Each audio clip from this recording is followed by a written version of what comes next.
Hello everyone, कैसे हैं आप लोग। आई होप आप लोग सब अच्छे हैं। आज हम लोग स्टार्ट करेंगे 12th क्लास के स्टूडेंट्स। हम लोग स्टार्ट करेंगे 15th चैप्टर के एनसीईआरटी क्वेश्चंस। ठीक है, तो चलिए शुरू करते हैं। 15th chapter that is biodiversity and it's conservation, इसके एनसीईआरटी क्वेश्चंस करेंगे। आई होप आपने ये चैप्टर अच्छे से पढ़ लिया होगा। ठीक है, अगर नहीं पढ़ा है तो आप लोग एक बार इस चैप्टर को अच्छे से रीड कर लें। उसके बाद में एनसीईआरटी क्वेश्चंस आप लोगों को समझने में कोई प्रॉब्लम नहीं होगी। जैसे कि थोड़ा सा ओवरव्यू दे देती हूँ मैं यहाँ पे। बायोडाइवर्सिटी, बायो का मतलब क्या है? Living. Bio means living, diversity बहुत डाइवर्स है। ठीक है, जितनी भी लिविंग एंटाइटिटीज़ हैं, स्पीशीज़ हैं, वो सारी यहाँ पे हैं। कैसे उनको कंजर्व किया जाएगा, ठीक है, कैसे उनका कंजर्वेशन पॉसिबल है, क्या क्या वेज हैं जिनके थ्रू हम इसका कंजर्वेशन कर सकते हैं। इन लिविंग एंटाइटिटीज़ को, इन लिविंग स्पीशीज़ को हम लोग कैसे प्रोटेक्ट कर सकते हैं। ठीक है, तो यही चैप्टर है, इसी के बारे में दिया गया है। क्वेश्चन शुरू करते हैं हम लोग। पेज नंबर 268 पे क्वेश्चन दिया गया है, exercise question. First question is, सबसे पहले हम लोगों को पढ़ना है क्वेश्चन अच्छे से, उसके बाद में हम लोगों को आंसर करना है। ठीक है, कोई भी चीज़ को पहले अच्छे से नहीं पढ़ोगे तो कन्फ्यूज़न हो जाएगा। ठीक है, कन्फ्यूज़न नहीं आने देना है दिमाग में। Name the 3 important components of biodiversity. Biodiversity के 3 इम्पॉर्टेंट कंपोनेंट्स बताने हैं। ठीक है, तो देखो, biodiversity includes variability among life forms. अब एक जैसी तो लाइफ नहीं है ना सबकी, डिफरेंट स्पीशीज़ हैं। ठीक है, उनके डिफरेंट लाइफ फॉर्म्स हैं। अब हमारी लाइफ अलग है, ठीक है, दूसरी स्पीशीज़ की लाइफ अलग है, तो सबकी लाइफ बिल्कुल अलग है। तो वेरिएबिलिटी है, मतलब चेंज है सबकी लाइफ फॉर्म्स में। From all the sources including land, air, water. Land, air, water ये डिफरेंट सोर्सेज हैं। कोई ज़मीन पे रहता है, कोई पानी में रहता है, कोई हवा में उड़ता है। ठीक है, तो ये डिफरेंट सोर्सेज हैं। अब 3 इंपॉर्टेंट कंपोनेंट्स की अगर बात करते हैं तो फर्स्ट है जेनेटिक डाइवर्सिटी। इसको एक्सप्लेन कैसे करोगे आप लोग? अगर क्वेश्चन समझो ज़्यादा मार्क्स का आ गया तो इसको एक्सप्लेन कैसे करना है? 2 मार्क्स के क्वेश्चन में इतना इनफ है, लेकिन 3 मार्क्स का क्वेश्चन आ गया, कैसे करोगे आप लोग इसको अटेम्प्ट? जेनेटिक डाइवर्सिटी, जेनेटिक का मतलब क्या होता है? जेनेटिक का मतलब अपना जेनेटिक मटेरियल। ठीक है, जेनेटिक मटेरियल से क्या बनता है? चलो यहाँ पे मैं आपको यहाँ पे बताती हूँ यहाँ पे। ठीक है, जेनेटिक मटेरियल से मतलब है हमारी जीन्स। ठीक है, और जीन्स क्या करती हैं? करेक्टर डिसाइड करती हैं, करेक्टर्स को डिसाइड करेंगे, और उससे क्या हो जाएगा? कोई भी इंडिविजुअल के जो करेक्टर्स हैं वो किस पे डिपेंड होंगे? जीन्स पे। अगर इनके अंदर चेंजेस हैं, ठीक है, जितनी भी स्पीशीज़ हैं सबके एक जैसे जीन्स नहीं है, डिफरेंट है, इतना समझ में आया? तो वो कहलाएगा जेनेटिक डाइवर्सिटी। ठीक है, जेनेटिक डाइवर्सिटी, जीन्स लेवल पे चेंजेस आ रहे हैं डिफरेंट स्पीशीज़ में। अब एक ही टाइप की स्पीशीज़ हैं, बट उनकी जीन्स वेरी कर रही हैं, उनके अंदर वेरिएशन आ रहा है। अब बैक्टीरिया है, बैक्टीरिया की डिफरेंट स्पीशीज़ हैं। कुछ स्पीशीज़ ने अपने आप को अडेप्ट कर लिया है कि वो हाई टेम्परेचर को टॉलरेट कर सके। इंटरेस्टिंग है ना, हाई टेम्परेचर को टॉलरेट कर सके, तो वो उनकी जो जीन्स हैं उनके अंदर चेंजेस आ गए। अब चेंजेस आ गए तो वो उन्होंने खुद को, अपने आप को अडेप्ट करने के लिए, अपने आप को सर्वाइव करने के लिए अपने आप को कैपेबल बना लिया है। ठीक है, इंटरेस्टिंग ना। तो स्पीशीज़ में क्या हो जाएगा? जीन लेवल पे चेंजेस आ जाएंगे। ठीक है, और वो चेंजेस इनके लिए कैसे होंगे? बेनिफिशियल होंगे। तो ये आप लोग लिख देंगे, बहुत इंपॉर्टेंट है गाइज ये तीनों पॉइंट। स्पीशीज़ डाइवर्सिटी, अब यहाँ पे देखो डिफरेंट स्पीशीज़ रह रही हैं अपने एनवायरनमेंट में, डिफरेंट टाइप की स्पीशीज़ हैं। ठीक है, अब यहाँ पे आप लोग इस पिक्चर में देख रहे हो ना, यहाँ पे कहीं ये है, कहीं डियर है, कहीं कुछ है, कहीं पे पीजन है, कहीं पे पैरट है, तो बहुत डिफरेंट टाइप की स्पीशीज़ रह रही हैं। तो स्पीशीज़ डाइवर्सिटी मतलब स्पीशीज़ के बीच में, ठीक है, डिफरेंट स्पीशीज़ में डाइवर्सिटी हो रही है, चेंजेस आ रहे हैं, तो वो स्पीशीज़ डाइवर्सिटी कहलाएगा। अब इकोसिस्टम डाइवर्सिटी, ये देखो ये पूरा इकोसिस्टम है, अगर इसके अंदर चेंजेस आ रहे हैं, ठीक है, अगर लिविंग एंटाइटिटीज़ इस पूरे इकोसिस्टम में चेंजेस ला रहे हैं, ठीक है, तो वो क्या कहलाएगा, वो कहलाएगा इकोसिस्टम। इकोसिस्टम हर चीज़ से मिलके बनता है, ठीक है, लैंड, वाटर, एयर, स्पीशीज़, ये हर किसी से मिलके बनता है इकोसिस्टम, ठीक है, और उसके अंदर फिर चेंजेस आते हैं तो वो कहलाएंगे इकोसिस्टम डाइवर्सिटी। क्लियर हुआ, बिल्कुल क्लियर हुआ गाइज ये। अब सेकंड क्वेश्चन पे आ जाइए, how do ecologist estimate the total number of species present in the world. अब जो इकोलॉजिस्ट हैं, जो स्टडी करते हैं पूरे इकोसिस्टम की, वो कैसे एस्टिमेट करेंगे टोटल नंबर ऑफ स्पीशीज़ को। तो देखो, जो लिविंग एंटाइटिटीज़ हैं वो बहुत वास्ट डाइवर्सिटी है उनकी अर्थ पे, ठीक है, उनकी बहुत वास्ट डाइवर्सिटी है गाइस ऑन अर्थ। अब इतनी ज़्यादा वास्ट डाइवर्सिटी है तो थोड़ा सा तो मुश्किल हो जाएगा हमारे लिए, इकोलॉजिस्ट के लिए, ठीक है। तो रिसर्चर्स जो हैं एस्टिमेट किया है उन्होंने, it is to be close to 7 million, ये आपकी बुक में लिखा हुआ है। लेकिन ये अगर बात करें रिसेंट डाटा की तो वो है 8.7 मिलियन, ठीक है। Ecologists can estimate the total number of species on earth through a statistical comparison between the species richness। अब जो भी स्टूडेंट्स डायरेक्ट एनसीईआरटी के क्वेश्चंस करने आए हैं उनको ये वर्ड थोड़े से अलग लगेंगे। स्पीशीज़ रिचनेस, कोई बात नहीं, मैं हर वर्ड को एक्सप्लेन करती हुई चलूँगी, ये इंपॉर्टेंट वर्ड है गाइज, यहाँ पे इंपॉर्टेंट मार्क कर लें। अब देखो ये कैसे पता लगाया है, ये एक कंपैरिजन किया है species richness of a well studied group. इस वर्ड को बहुत अच्छे से समझना, स्पीशीज रिचनेस क्या होती है। अब सपोज करो आप में से कोई भी इंडिविजुअल है, ठीक है, हम कैसे बोलेंगे कि वो पर्टिकुलर, जैसे मैं किसी भी स्टूडेंट का नाम लूँ कि यहाँ पे जैसे प्रिया है, अब कोई ऐसे बोलेगा प्रिया ना यार बहुत रिच है, ठीक है, बहुत रिच है, उसके डिफरेंट बिजनेस चलते हैं, एंटरप्रेन्योर है, वो बहुत कुछ कर रही है लाइफ में, तो प्रिया बहुत रिच है, ठीक है, प्रिया बहुत रिच है क्योंकि उसकी बहुत इनकम के जो सोर्स हैं, पैसे उसके पास में बहुत ज़्यादा आ रहे हैं, ठीक है। तो अब स्पीशीज़ की बात करें, इससे समझ आया रिच कैसे, इसमें अमाउंट, ठीक है, स्पीशीज़ रिचनेस मतलब कितना नंबर ऑफ इंडिविजुअल्स इन्वॉल्व है, ये स्पीशीज़ की रिचनेस कहलाएगी। कितना इंडिविजुअल्स हैं, कितने नंबर ऑफ इंडिविजुअल हैं उस स्पीशीज़ में, ठीक है, कितने ज़्यादा नंबर हैं तो वो उसकी रिचनेस कहलाएगी, ठीक है। Of a well studies group, किसी भी ग्रुप को अच्छे से वेल स्टडी किया और उसमें देखा कि नंबर ऑफ स्पीशीज़ कितनी है, वो उसकी स्पीशीज रिचनेस कहला देगी, ठीक है। Of insect of tropical and temperate regions, ये दो डिफरेंट टाइप के रीजन होते हैं, एक होता है ट्रॉपिकल, एक होता है टेम्परेट। जो इतना समझो, जो ट्रॉपिकल रीजन्स होते हैं वो बहुत एक्सट्रीम हॉट होते हैं, ठीक है, बहुत गर्मी होती है वहाँ पे, और जो टेम्परेट रीजन है वो हॉट और कोल्ड के बीच में आते हैं, ठीक है। तो ये चीज़ है, और एक होता है पोलर रीजन, अगर MCQs में आ जाए तो घबराना नहीं। पोलर रीजन में क्या है, एक्सट्रीमली कोल्ड होता है, ये हॉट और कोल्ड के बीच में आएगा, और ये एक्सट्रीम हॉट है, ठीक है। These ratios are extrapolated with other group of plants and animals. जो ये रेशोज हैं इनको एक्स्ट्रापोलेट किया गया है, मतलब इनको ग्राफ की फॉर्म में प्लॉटिंग करके देखा है कि क्या कैलकुलेशन निकलता है, क्या एस्टिमेशन निकलता है, ठीक है। Calculate the total number of species richness present on the earth, ऐसे करके एनिमल्स की, प्लांट्स की टोटल रिचनेस हमने देखी है, स्पीशीज रिचनेस, ठीक है। दोबारा से एक बार समझाऊं ये क्वेश्चन आप लोगों को। इकोलॉजिस्ट जो हैं, रिसर्चर्स जो हैं, उन्होंने 7 मिलियन आपकी बुक में डाटा दिया गया है, इतना क्लोज आया था, लेकिन अब का क्या है 8.7 मिलियन है, ठीक है। अब इन्होंने एक स्टैटिस्टिकल कंपैरिजन किया जो स्पीशीज़ की रिचनेस को दिखाता है एनिमल्स और प्लांट्स के बीच में, ठीक है। अब ये डिफरेंट रीजन की डिफरेंट होती है, ट्रॉपिकल की अलग होगी, टेम्परेट रीजन की अलग होगी, ठीक है। तो ये कहलाया है total calculation, right. Page number 269 पे आ जाइए, क्वेश्चन नंबर 3 है guys. Give 3 hypothesis for explaining why tropics shows greatest level of species richness. जो ट्रॉपिक लेवल हैं उनका जो स्पीशीज रिचनेस है वो ज़्यादा क्यों है, ठीक है, औरों की कम क्यों है। देखो जो ट्रॉपिकल लैटिट्यूड्स हैं वो सोलर एनर्जी को बहुत ज़्यादा रिसीव करते हैं। देखो अब जो प्लांट्स हैं, जो बहुत बड़े बड़े प्लांट हैं, डायरेक्ट उनके ऊपर सोलर एनर्जी आ रही है, ठीक है, in comparison to the temperate reason.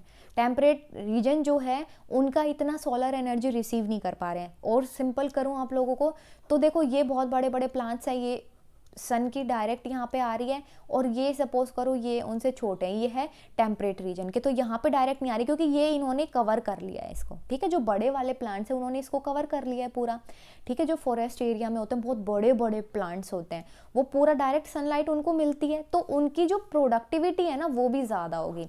अब एनर्जी है एक फॉर्म से दूसरी फॉर्म में जा रही है, सोलर एनर्जी जितनी ज़्यादा मिलेगी उतनी प्रोडक्टिविटी ज़्यादा होगी। प्लांट्स जो हैं फोटोसिंथेसिस के थ्रू खाना बनाएंगे, ठीक है, ज़्यादा प्रोडक्टिविटी होगी। तो यहाँ पे एक पॉइंट और इंक्लूड कर सकते हो अगर ज़्यादा मार्क्स का पूछा जाता है, कि जो प्लांट्स होते हैं वो फोटोसिंथेसिस करते हैं, फोटोसिंथेसिस करते हैं, और फोटोसिंथेसिस करेंगे मतलब प्रोडक्टिविटी को इंक्रीज कर देंगे। समझ में आया ये point. Second is the tropical reason have less seasonal variation, पूरे टाइम गरम गरम गरम गरम रहेगा ये, ठीक है, वेरिएशन तो इसमें कोई होगा नहीं। एंड हैव अ मोर और less constant environment, constant environment होगा, एक ही जैसा होगा। This promotes the niche specialization and this high species richness. ये क्या होगा, किसी भी निश को स्पेशलाइजेशन कराने में, मतलब उसको प्रॉपरली डेवलप कराने में ये हेल्पफुल होगा, ठीक है। बड़े पौधे हैं, फिर उनसे छोटे हैं, फिर उनसे छोटे हैं, फिर बिल्कुल छोटे हैं, ठीक है, इस टाइप से करके, तो ये कॉन्स्टेंट है, और इसकी वजह से जो स्पीशीज रिचनेस है वो ज़्यादा हो रही है, ठीक है। इसके बाद में थर्ड नंबर का पॉइंट है temperate region were subjected to glaciation during the ice age, ice के टाइम पे, क्योंकि मैंने बोला हॉट और कोल्ड के बीच में है तो ग्लेशिएशन तो होगा ही होगा, ठीक है। While the tropical region remained undisturbed, ये अनडिस्टर्ब्ड रहते हैं, इनको डिस्टर्बेंस ही नहीं होती है, which led to an increase in the species diversity in this region. एक चीज़ इसको थोड़ा सा मैं समझाने की कोशिश करती हूँ। अब एक स्टूडेंट है, उसको बहुत ज़्यादा डिस्टर्बेंस हो रहा है तो वो पढ़ नहीं पाएगा, ठीक है। वैसे ही टेम्परेट रीजन, तो वो स्टूडेंट है टेम्परेट रीजन के अंदर, ठीक है, उसमें ग्लेशिएशन होगा, डिस्टर्बेंस होगी। लेकिन जो दूसरा स्टूडेंट है वो है ट्रॉपिकल रीजन के अंदर, ठीक है। वो मतलब उसका माइंड मैं बता रही हूँ, वो खुद रहता नहीं है, वो रहने से कोई फ़र्क नहीं पड़ेगा, ठीक है। उसका माइंड है समझो ट्रॉपिकल रीजन के जैसा, क्योंकि उसको बहुत ज़्यादा अच्छा वो परफॉर्म करेगा, डिस्टर्बेंस फील नहीं करेगा, तो वो क्या है, वहाँ पे जो स्पीसीज डाइवर्सिटी है वो भी इंक्रीज होगी, उसके जो मार्क्स है वो अल्टीमेटली इंक्रीज हो जाएंगे इसी टाइप से, ठीक है। तो ट्रॉपिकल में और टेम्परेट में कंफ्यूज नहीं होना है। इसके बाद है fourth question, what is the significance of the slope of regression in a species area relationship. बहुत इंपॉर्टेंट है, बहुत इंपॉर्टेंट है। देखो द स्लोप ऑफ रिग्रेशन, जिसको Z नाम दिया गया है, has a great significance in order to find a species area relationship. Species area relationship क्यों निकालना है हम लोगों को, एक एरिया में कितने टाइप की स्पीशीज रह रही हैं, कितने टाइप के उसमें ऑर्गेनिजम्स हैं, क्या है, वो सब हम लोगों को एरिया वाइज देखना पड़ेगा, ठीक है। उसके उन दोनों के बीच का, एरिया और स्पीशीज के बीच का रिलेशनशिप जो है हमने एक स्लोप के थ्रू दिखाया है यहाँ पे, ठीक है, और उसको बोलते हैं slope of regression, slope of regression, ठीक है। इतना समझ में आया। आगे देखो ये क्या करता है गाइज, जो इंपॉर्टेंट क्वेश्चन मैं कराऊंगी ना प्रीवियस ईयर के, वो उसमें मैं इसको सारा एक्सप्लेन करूंगी अच्छे से, अभी एनसीईआरटी के हिसाब से समझो। तो चैनल को भी सब्सक्राइब कर लो अगर आप लोगों ने नहीं किया है तो, ठीक है। It gives an estimate of species richness of a area, particular area की जितनी भी स्पीशीज रिचनेस है, जितने भी उसके अंदर नंबर ऑफ ऑर्गेनिजम्स है, नंबर ऑफ इंडिविजुअल्स हैं, वो सारे एस्टिमेट कर पा रहे हैं। It is independent of taxonomical category और a type of area studied. ये किसी भी जो पर्टिकुलर एरिया होता है, जो आपस में एरियाज है, टैक्सोनॉमिकल कैटेगरी क्या होती है, एक कैटेगरी, दो कैटेगरी, तीन, चार, आपस में ये इंडिपेंडेंट है, इसको इससे कोई मतलब नहीं है, इसको इससे कोई मतलब नहीं है, ठीक है। कितनी भी एरिया जो पर्टिकुलर स्पीशीज हैं एरिया वाइज, उन्हीं को यहाँ पे स्टडी करेंगे हम लोग, ठीक है। एक दूसरे से कोई फर्क नहीं पड़ रहा है यहाँ पे। स्पीशीज एरिया रिलेशनशिप में एनालिसिस क्या किया गया है, अगर छोटा एरिया है तो जो वैल्यू है ना स्लोप ऑफ रिग्रेशन की, वो नॉर्मल होगी, वो बिल्कुल सिमिलर होगी of the taxonomical group of और द रीजन। जो पर्टिकुलर रीजन होगा, जो पर्टिकुलर ग्रुप होगा, उस स्लोप जो होगा ना वैल्यू का, वो सिमिलर होगा, ठीक है, वो बिल्कुल सिमिलर होगा। दोबारा से समझो, ये इंपॉर्टेंट पॉइंट है। जो वैल्यू है ना गाइस स्लोप ऑफ रिग्रेशन की, जो हम एनालाइज कर रहे हैं, उसकी सिमिलर ही वैल्यू होगी regardless of the taxonomical group और द रीजन। रीजन से कोई फर्क नहीं पड़ता, टैक्सोनॉमिकल ग्रुप क्या है कोई फर्क नहीं पड़ता, वैल्यू जो है सिमिलर आएगी, ठीक है, किसकी, स्लोप ऑफ रिग्रेशन की वैल्यू। अगर लार्जर एरिया है तो जो स्लोप ऑफ रिग्रेशन है ना वो स्टीपर हो जाएगा, मोर स्टीपर। अब यहाँ पे ये चीज़ को आप लोग समझो, ये देखो यहाँ पे ये स्पीशीज रिचनेस है, ये एरिया है, ठीक है, ये एस क्या है, स्पीशीज़ की रिचनेस है, ठीक है, ये यहाँ पे सी और जेड क्या है यहाँ पे बताइए, ये यहाँ पे कोफिशिएंट है, ठीक है, ये यहाँ पे कोफिशिएंट है, कोफिशिएंट किसका कोफिशिएंट है, जो हम ये एरिया निकाल रहे हैं इसका कोफिशिएंट है, ठीक है। तो ये आप लोगों को बहुत अच्छे से याद रखना है, log s is equal to log c plus में z, z क्या है, स्लोप ऑफ रिग्रेशन है, ठीक है, log a, एरिया ये a है एरिया, तो log s is equal to log c plus में z log a, log s log a, ऐसे log a, ठीक है, ऐसे log। अब यहाँ पे log c प्लस में z, log c प्लस में z log s log a, ये याद रखना आप लोगों को, ठीक है। नेक्स्ट क्वेश्चन की ओर बढ़ते हैं गाइज हम लोग। 5th नंबर का क्वेश्चन है, what are the major causes of species losses in a geographical region. कोई भी एक पर्टिकुलर रीजन है, उसमें ये डिफरेंट टाइप की स्पीशीज हैं, सपोज करो, अब इसमें मैं और स्पीशीज भी बनाती हूँ, ये डिफरेंट टाइप की स्पीशीज है यहाँ पे। अगर अब इनका लॉस हो रहा है तो वो क्यों हो रहा है, क्या रीजन हो सकते हैं। तो फर्स्ट में है habitat loss and fragmentation. Habitat loss and fragmentation का मतलब क्या है, जो एरिया है वहाँ पे किसी भी रीज़न की वजह से, नेचुरल क्लैमिटीज़ की वजह से, कोई भी कुछ भी नेचुरल अगर हार्मफुल हो रहा है, कोई भी चीज़ ऐसी है जो हार्म कर रही है, ठीक है, तो उसकी वजह से लॉस आ रहा है या फ्रेगमेंटेशन हो रहा है, ठीक है। उस एरिया में, उस पर्टिकुलर एरिया में जो फ्रेगमेंटेशन का मतलब क्या होता है, ब्रेक्स, फ्रेगमेंट्स में टूट जाना। अगर कोई भी रीज़न है, किसी भी नेचुरल क्लैमिटीज़ की वजह से फ्रेगमेंट्स हो रहे हैं, इनके टूट रहे हैं बीच में से, तो वो ख़त्म हो जाएंगे, ठीक है, तो स्पीशीज़ का लॉस हो रहा है। हैबिटेट का मतलब क्या होता है, जहाँ पे स्पीशीज़ रह रही हैं उसको हैबिटेट बोलेंगे। जैसे जहाँ पे हम रहते हैं उसको हाउस बोलते हैं, वैसे ये इनका हैबिटेट्स होते हैं। अगर उस हैबिटेट के अंदर सपोज करो अगर हम लोग रह रहे हैं, बाढ़ आ गई तो हमारे घर खराब हो जाएंगे, हो सकता है बहुत सारे लोग मर भी जाएं, है ना, तो ऐसे ही लॉस हो जाता है। दूसरा है ओवर एक्सप्लॉयटेशन, बहुत ज़्यादा एक्सप्लॉयटेशन हो रहा है, ठीक है, हमारी वजह से, मतलब हम बहुत ज़्यादा जो पेड़ हैं उनको कट कर रहे हैं, प्रोडक्टिविटी इतनी नहीं हो रही है, प्लांट फोटोसिंथेसाइज नहीं कर पा रहे हैं, फूड अवेलेबल नहीं हो रहा है, ठीक है, बहुत सारी चीज़ें हैं, बहुत सारे ऐसे कॉज हैं, जैसे कि अपना जो रिसोर्स है, वाटर रिसोर्स है, उसको हम बहुत ज़्यादा वेस्ट कर रहे हैं, उसकी वजह से बहुत सारे जो ये पक्षी वगैरह होते हैं ये भी बेचारे मर जाते हैं डूब के, ठीक है।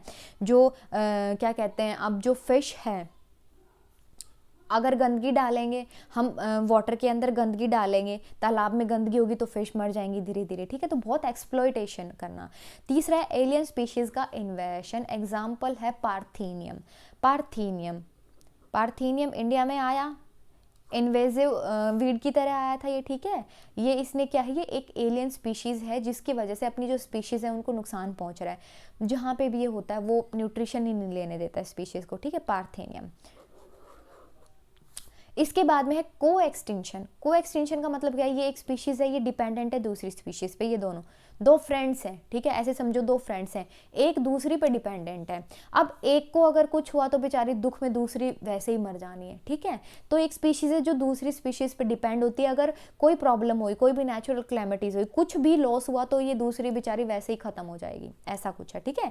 5th में है डिस्टर्बेंस एंड डिग्रेडेशन। डिग्रेडेशन हो रहा है, बहुत सारे हार्मफुल बैक्टीरियाज हैं जो कि बहुत डिग्रेड कर रहे हैं स्पीशीज़ को, ठीक है, बहुत नुकसान पहुंचा रहे हैं, बहुत डिस्टर्बेंस कोज कर रहे हैं। 6th है पॉल्यूशन। पॉल्यूशन का मैंने बताया, साफ पानी है उसमें गंदे गंदे अनवांटेड बैक्टीरिया जाएंगे, पॉल्यूशन जाएगा, गंदगी जाएगी, तो जो जितनी भी वाटर में रहने वाली स्पीशीज़ हैं वो सब उनको डिस्टर्बेंस होगी, ठीक है। 7th है इंटेंसिव एग्रीकल्चर एंड फॉरेस्ट्री। हम एग्रीकल्चर को लेके, हम एग्रीकल्चर कर रहे हैं, ठीक है, क्या कर रहे हैं हम लोग, पेड़ों को काट देते हैं, पेड़ों को काट देते हैं तो उससे क्या होगा, जो प्रोडक्टिविटी थी, ठीक है, मैंने बताया था ना फर्स्ट ही क्वेश्चन में कि जो ट्रॉपिकल प्लांट्स होते हैं वो डायरेक्ट सनलाइट लेते हैं, फिर वो क्या करते हैं, प्रोडक्टिविटी अपनी इंक्रीज करते हैं, उन्हीं के ऊपर पूरा फूड चेन है ये, ठीक है, उनके ऊपर फिर दूसरी स्पीशीज़ डिपेंड करती हैं। अब एग्रीकल्चर हम लोग करेंगे तो लैंड को हम लोग साफ करे जा रहे हैं, फॉरेस्ट वाला एरिया हम लोगों ने बिल्कुल ही ख़त्म कर दिया है, ठीक है, तो ये चीज़ है। तो इसलिए बहुत सारी जगह पे जो पेड़ वगैरह हैं उनकी कटिंग के लिए बिल्कुल बिल्कुल क्या कर रखा है, बिल्कुल कंट्रोल लगा रखा है कि भैया पेड़ पौधे तो काटने ही नहीं है, वरना हर्जाना भरना पड़ जाएगा, फाइन देना पड़ जाएगा, ठीक है। 6 नंबर पे, how is biodiversity important for ecosystem functioning. Ecosystem क्या है, पूरा एक इकोसिस्टम है जहाँ पे सब स्पीशीज रह रही हैं, पेड़ पौधे, लैंड, पूरा पानी वानी सब कुछ है, ठीक है, वो एक इकोसिस्टम कहलाता है। फंक्शनिंग कैसे इंपॉर्टेंट है, बायोडाइवर्सिटी इंपॉर्टेंट, मेंटेन करता है stability, productivity, resilience, overall health. Guys मानो तो बहुत इंपॉर्टेंट क्वेश्चन है, ना मानो तो बिल्कुल सिंपल है, मानो तो इसमें एमसीक्यूज भी बन सकते हैं, केस बेस्ड स्टडीज क्वेश्चन भी बन सकते हैं, ठीक है। तो देखो बायोडाइवर्सिटी इसलिए इंपॉर्टेंट है क्योंकि वो मेंटेन कर रही है स्टेबिलिटी को, स्टेबिलिटी की मेंटेन है, हर स्पीशीज अपना काम कर रही है, ठीक है, हायर लेवल पे, फिर लोअर लेवल पे, हर कोई अपना काम करे, तो उसकी वजह से स्टेबिलिटी मेंटेन है। अब मुझे बताओ, जैसे स्टेबिलिटी कैसे मेंटेन की जाती है, अब अपने घर में है, हम लोग खाना, मम्मी सब्जी लेके आ रही है, बना रही है, हम लोग खा रहे हैं, हम लोग जिंदा हैं, ठीक है। हम लोग बड़े हो गए, फिर हम लोगों ने अपनी प्रोजेनीज बना दी, फिर हम वही सेम चीज़ कर रहे हैं, तो हम लोग ये स्टेबिलिटी को मेंटेन कर रहे हैं। ऐसे ही बायोडाइवर्सिटी में जो स्पीशीज़ हैं उनके केस में होता है, ठीक है। प्लांट अपना काम कर रहे हैं, जो लैंड पे एनिमल्स रहते हैं वो अपना काम कर रहे हैं, एक दूसरे पे सारे डिपेंडेंट है, तो ये स्टेबिलिटी बनी हुई है, ठीक है। दूसरा है प्रोडक्टिविटी, स्टेबिलिटी बनी हो तो प्रोडक्टिविटी भी ज़्यादा होगी, ठीक है।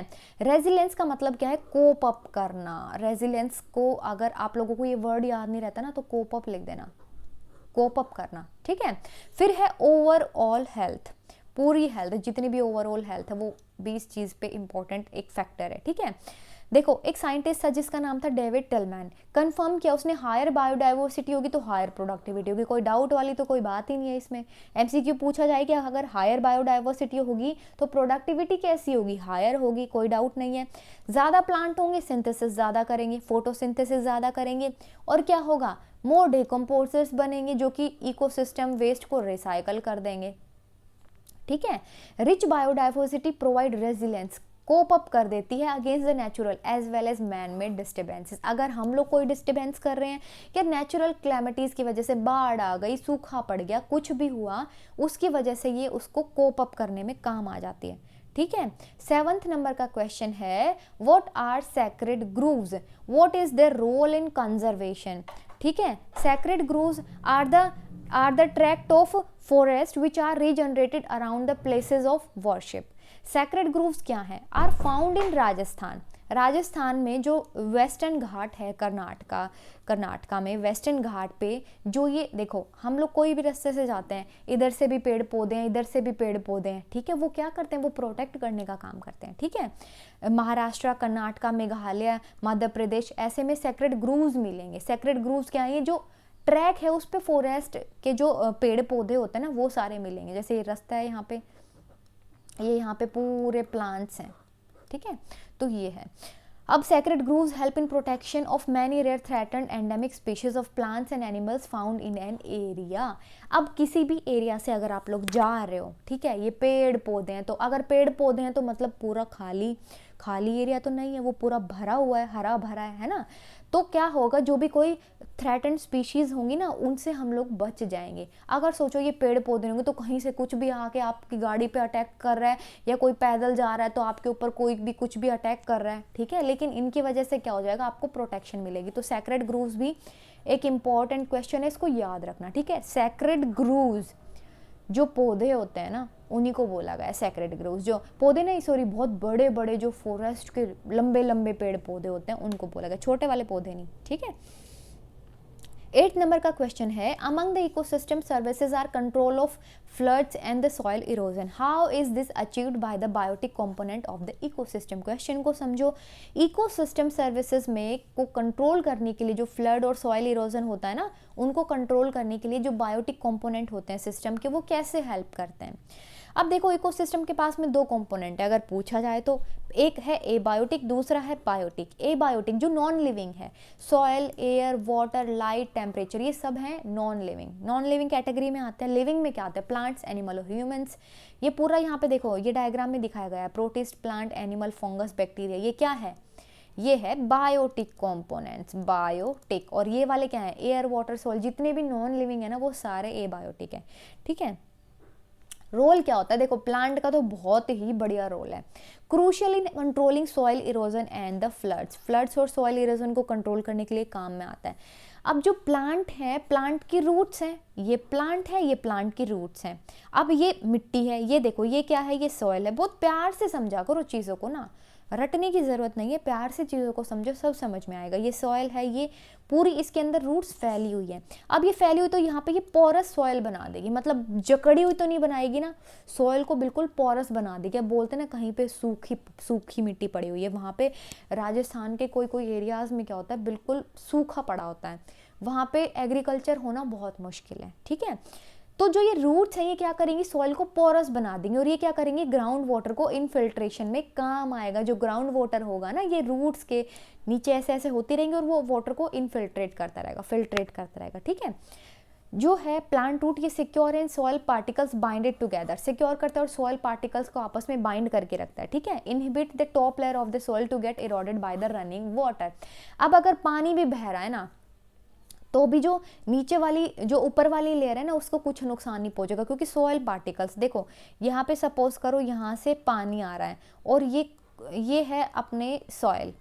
आप पौधे में पानी डालते हो, बड़ा सा गमला है, इसको मैंने गमला बना दिया, तो ऐसा तो नहीं है कि आपने पानी डाला तो वो पूरा ही नीचे तक पहुंच गया पानी और पूरा बाहर निकल गया और मिट्टी एक तरफ है और पानी की पूरी लाइन बन के अलग हो गई। ऐसा नहीं होता ना, जो भी चीज़ को समझो ना, उसको प्रैक्टिकली थोड़ा सा देखा करो कि क्या है। गमले में पानी डाला तो जो मिट्टी है ना, सॉइल पार्टिकल्स है, आपस में एक दूसरे को बाइंड कर रखा है उन्होंने, ठीक है।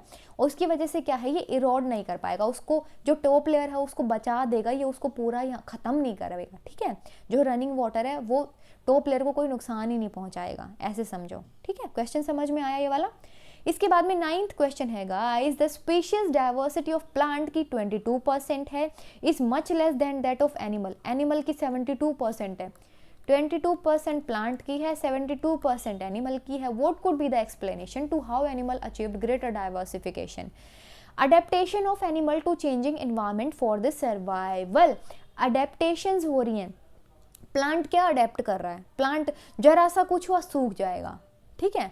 एनिमल तो लेकिन अपने आप को अडेप्ट कर रहे हैं ना, और चेंजिंग इन्वायरमेंट, कोई भी इन्वायरमेंट चेंज हो रहा है, गर्मी ज़्यादा है, सर्दी ज़्यादा है, तो वो अपने आप को अडेप्ट करने की कोशिश कर रहे हैं। For example, insect and other animals have developed a complex nervous system to control and coordinate their body structure. अपने बॉडी स्ट्रक्चर को कंट्रोल कर रखा उन्होंने, पूरा कनेक्टेड है ये, ठीक है। पेयर्ड अपेंडेजेस होते हैं, एक्सटर्नल क्यूटिकल होती है जो कि इंसेक्ट को वर्सेटाइल बना देती है, ठीक है। अपनी भी स्किन है, अपने ऊपर ये स्किन है ना, एपिडर्मिस, इसमें ऐसा तो नहीं है कि बहुत सारे कुछ बाहर से तो पोल्यूशन भी लगता है, ऐसे तो वो पोल्यूशन हमारी बॉडी में जाना चाहिए था, स्किन के थ्रू ही एंटर कर जाता, लेकिन ऐसा नहीं होता, ये अपनी स्किन है, अपने आप को प्रोटेक्ट कर रही है, ठीक है। तो यही एक वर्सेटाइल जो है करेक्टर है, and have given them the ability to survive in various habitat as compare to the life forms. Plant में ऐसा कुछ नहीं है, ज़्यादा गर्मी पड़ी तो वैसे पौधे सूख जाएंगे, पानी नहीं मिला तो पौधे सूख जाएंगे, ठीक है। तो एनिमल्स ने क्या है, खुद को सर्वाइव करने के लिए अडेप्टेशंस उन्होंने अडेप्ट कर लिया है खुद को बेसिकली, ठीक है। ये क्वेश्चन थे तो आप वैसे भी लिख सकते हो। ये देखो इनवर्टिब्रेट्स की, वर्टिब्रेट्स की, ये इंपॉर्टेंट है गाइस, एमसीक्यू में पूछ सकते हैं, ठीक है। ये मैमल्स की है, ये पूरा बर्ड की है। जो मैंने पीछे 22% 72% बताया था ना, उसी में ये बताया गया कि फिशेस के पास में इतना % पार्ट है, 50% पार्ट फिशेस के पास में, ठीक है।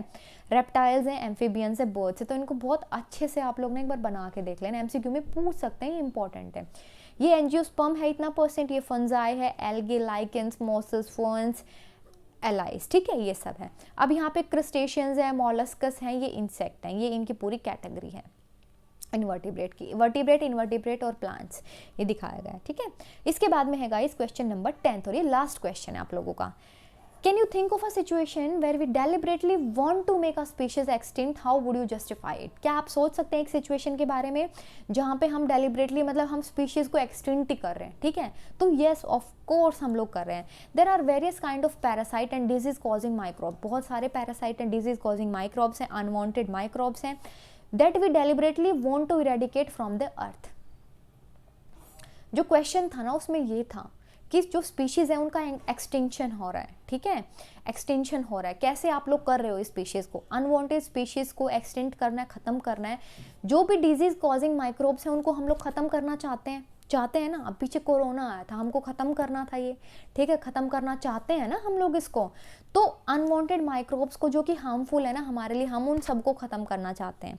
तो साइंटिस्ट वर्क कर रहे हैं, जैसे कि जो स्मॉल पॉक्स की वैक्सीन है। अब जो छोटे बच्चे होते हैं ना उनको वैक्सीनेशन होता है 1 महीने 1.5 महीने पे, 2 साल पे, 3 साल पे, सारे वैक्सीन लग जाते हैं, ठीक है। तो वो जो वैक्सीन है ये क्या कर रहे हैं, जो ये अनवांटेड वायरस होते हैं उनको ख़त्म करने का काम करें ना, ताकि अगर बॉडी में आए भी तो कोई फ़र्क ना पड़े आप लोगों को, ठीक है। पोलियो की, पहले बहुत ज़्यादा पोलियो के पेशेंट्स होते थे, लेकिन अब बहुत कम हो गए, ठीक है। तो इसको भी कंट्रोल कर लिया है। हेपेटाइटिस बी वैक्सीनेशंस अवेलेबल हैं, कंट्रोल कर लिया है। Are aim to be eliminate this disease causing microbes. तो अगर ये सिचुएशन आ जाए आपके पास में कि आपको एक्सटेंट करना है, उसको स्पीशीज़ को ख़त्म करना है, तो आप लोग क्या करोगे? आप ऐसे यूज़फुल वैक्सीन्स बनाओगे जिसकी वजह से, यूज़फुल कुछ ऐसी टेक्निक्स लगाओगे जिसकी वजह से हमारे जैसे प्लांट्स को मॉडिफाई कर दिया गया है, ठीक है, मॉडिफाई कर दिया, जेनेटिकली मॉडिफिकेशन 12th क्लास का चैप्टर है ना, जेनेटिकली मॉडिफाई कर दिया गया है। उसकी वजह से जो प्लांट्स हैं उनको कोई फ़र्क ही नहीं पड़ता है, वीड का भी फ़र्क नहीं पड़ रहा है, जो हार्मफुल माइक्रोब्स हैं उनका भी फ़र्क नहीं पड़ रहा है। ऐसे ही हम लोग कर रहे हैं कि जो हमारी बॉडी में कुछ भी अनवांटेड माइक्रोब्स आ रहे हैं उनसे हमारी बॉडी को कोई फ़र्क ना पड़े, ठीक है। तो ये क्या कर रहे हैं हम लोग, जो स्पीशीज़ हैं अनवांटेड उनको एक्सटेंड करा रहे हैं, ठीक है। तो चलिए, thank you so much guys. Channel को सब्सक्राइब कर लो, बहुत सारा प्यार दो चैनल को। चलिए फिर नेक्स्ट वीडियो में मिलते हैं। Till then bye, take care.